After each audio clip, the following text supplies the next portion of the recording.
How many of you remember Magic Fingers? It was that little device that was bolted to your mattress at cheap motels back in the 70s and 80s and promised you 15 minutes of tingling relaxation and ease. What really would happen though when you pop that little quarter in is that your bed felt like it became possessed and was trying to throw you onto the floor.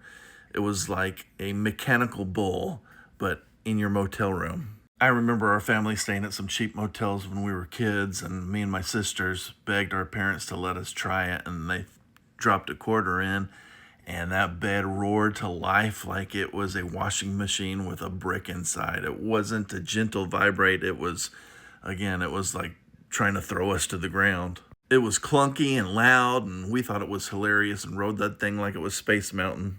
Apparently, Magic Fingers was still around in a very few motels up until around 2012, which is crazy. And I'm not saying that people didn't ever use this for romantic purposes, but I think most of the time people used it was for a laugh, for a dare, or for entertainment.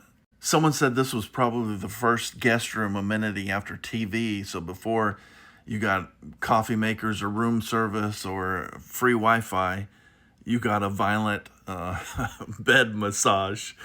Honestly, it was kind of like one of those old coin operated ponies that you would see outside of a grocery store, only for adults and way more awkward if someone walked in on you using it.